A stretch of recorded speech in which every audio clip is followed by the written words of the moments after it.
আসসালামু আলাইকুম, welcome back to my channel দৈনন্দিন গল্প। আশা করি বন্ধুরা সবাই ভালো আছেন। আমিও আলহামদুলিল্লাহ অনেক ভালো আছি। বন্ধুরা, বরাবরের ন্যায় আবারও হাজির হয়ে গিয়েছি আপনাদের মাঝে নতুন একটি ভিডিও নিয়ে। আর ভিডিওর শুরুতেই আপনাদেরকে জানাতে চাই ঈদের শুভেচ্ছা, ঈদ মোবারক। যেহেতু আজকে ঈদের আগের দিন আর ফজরের নামাজ পড়ে সকাল সকাল আমি আম্মুর সঙ্গে কাজে লেগে গিয়েছি। তো আজকে পুরো ভিডিওতে আপনাদের সঙ্গে শেয়ার করব সকাল থেকে সন্ধ্যা পর্যন্ত ঈদের আগের দিন যে পুরো ব্যস্তময় একটা সময় কাটাই সেটিরই কিছু খণ্ড খণ্ড ভিডিও ফুটেজ। আসলে সবাই হয়তো হয়তো বললে ভুল হবে, সবাই ঈদের আগের দিন প্রচুর পরিমাণে ব্যস্ত থাকে। কারণ যেহেতু ঈদের একটি বিশেষ দিন আসে, তাই গোছগাছ তো থাকেই। আর সেটা অবশ্য প্রায় 15 দিন আগ থেকেই চলে। আর আমাদেরও বাসায় এরকমই চলেছে। বাট আমার যে কাজগুলো মূলত থাকে সেগুলো আমি অল্প অল্প করে প্রতিদিন করতাম বা করি।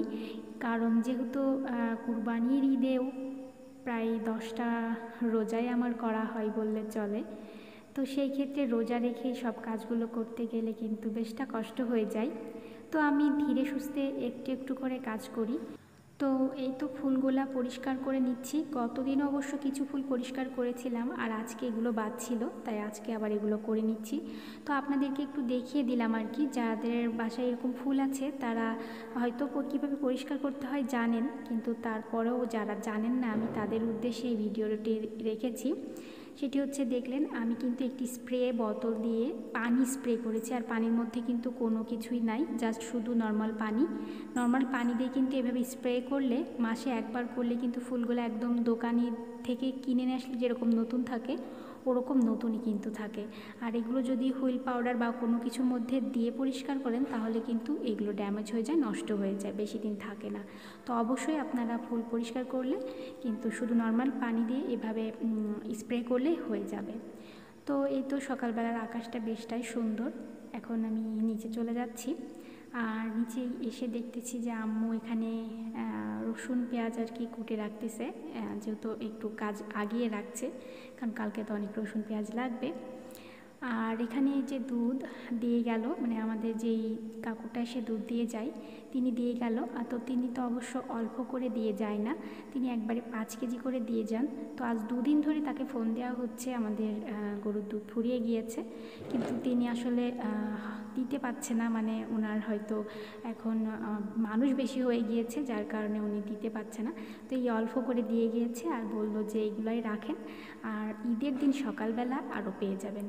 কারণ যেহেতু আসলে ঈদ মানেই দুধ, কারণ দুধেরই সব জিনিস তৈরি হয়, মিষ্টি জাতীয় জিনিস তৈরি হয় ঈদের দিন বেশি করা হয়।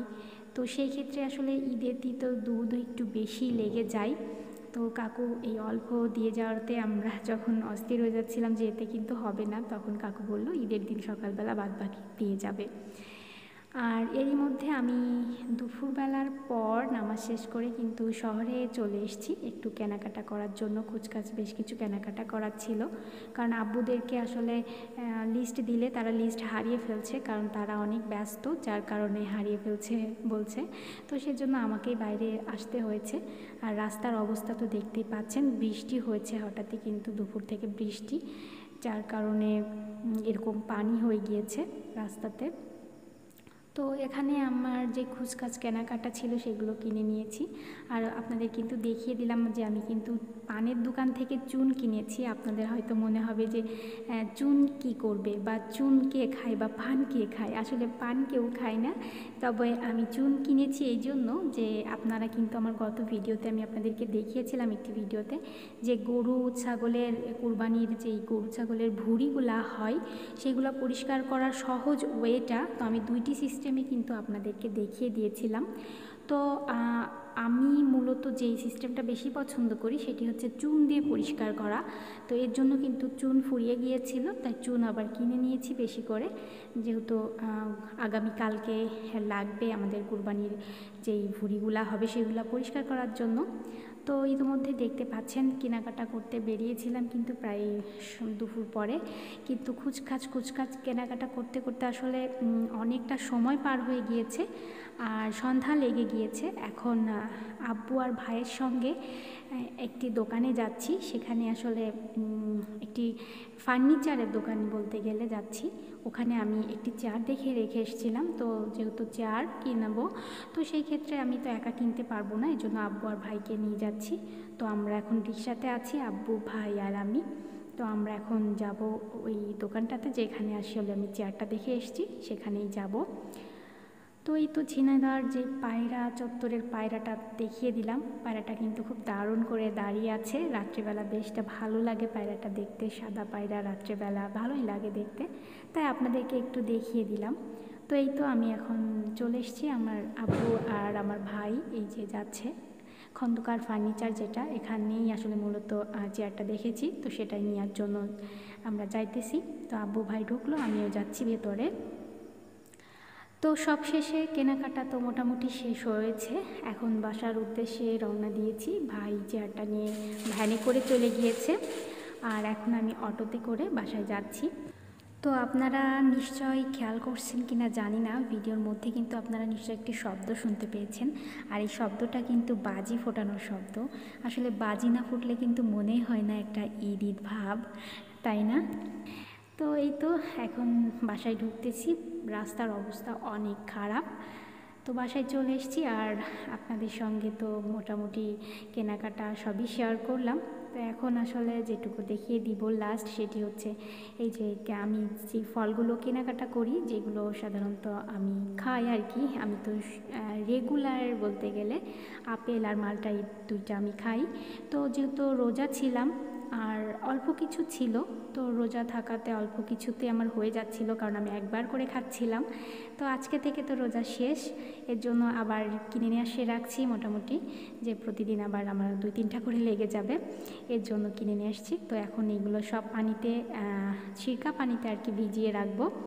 তো আপনারাও কিন্তু বাহিরে থেকে ফল, তারপর সবজি, এই জাতীয় জিনিসগুলো নিয়ে আসার পরে, বাসায় নিয়ে আসার পরে কিন্তু অবশ্যই সিরকা পানিতে ভিজিয়ে রাখবেন, কারণ যেহেতু করোনার খুবই খারাপ একটা অবস্থা যাচ্ছে, এই কারণে কিন্তু নিজেদেরকে একটু খেয়াল রাখতে হবে নিজেদের খাবার দাবারের ওপরে। কারণ যেহেতু ফলগুলো নিয়ে আসা বা সবজিগুলো নিয়ে আসার পরে কিন্তু আমরা ফ্রিজে ঢোকাই, যার কারণে আমাদের অবশ্যই এই জিনিসগুলো খেয়াল করতে হবে। অবশ্যই কিন্তু সিরকা পানি না থাকলে অন্তত লেবু, লবণ পানি দিয়ে তারপর সবজি বা আপনার ফল যেটাই বলেন না কেন, ফ্রিজে রাখা জিনিসগুলো সাধারণত আপনারা অবশ্যই চেষ্টা করবেন একটু ভিজিয়ে রাখার। তো এইদিকে এই মাংসগুলোকে সব কেটে পরিষ্কার করে ধুয়ে রেডি করে রাখতে হবে, কারণ এগুলো কিন্তু সকালের দিকে লেগে যাবে। যেহেতু কুরবানির ঈদে কিন্তু যখন কুরবানি দেওয়া হয়, মাংসগুলা কুরবানি হওয়ার পরে কিন্তু বাসা অবধি আসতে আসতে বেশটা সময় লেগে যায়, বলতে গেলে প্রায় দুপুর হয়ে যায়, 1-2টা বেজে যায় মাংস হাতে পেতে পেতে। তারপর সেই মাংসটাকে ভাগ করে তারপর সবাইকে বন্টন করে সবাইকে পৌঁছিয়ে দিতে দিতে কিন্তু প্রায় বিকাল হয়ে যায়, যার কারণে আগের দিনে এইগুলো রেডি রাখা হয়েছে, যাতে করে সকালবেলা এগুলো রান্না করলে মোটামুটি হয়ে যায়। আর এইখানে যে রেগুলার যে সেমাইটা আছে, সেই সেমাইটি ভেজে নিয়েছে, আর এখানে মুগ ডাল আছে, এটাকেও ভেজে রেখেছে আম্মু। আসলে কাজ একটু গুছিয়ে রেখে দিয়েছে, কারণ এগুলো সকালে লাগবে। তো মুগ ডাল দিয়ে কিন্তু খিচুড়ি হবে সকালবেলা, আর আমাদের সকালবেলা খিচুড়িটা খুবই অল্প করা হয়, কারণ সবাই খুব একটা খিচুড়ি খেতে চায় না। কিন্তু যেহেতু এটা রেগুলার একটা নিয়ম যে ঈদ মানেই খিচুড়ি, যার কারণে করা হবে, আর সাথে সাদা ভাতও রাখা হবে। তো এই তো ছিল বন্ধুরা আমার আজকের মোটামুটি খুচকাছের একটি ব্লগ আপনাদের সঙ্গে শেয়ার করলাম। ঈদের দিন ইনশাল্লাহ আমি আরও একটি ব্লগ আপনাদের সঙ্গে শেয়ার করব। তো সেই পর্যন্ত সবাই ভালো থাকবেন, আমার জন্য দোয়া রাখবেন। টাটা, আল্লাহ হাফেজ।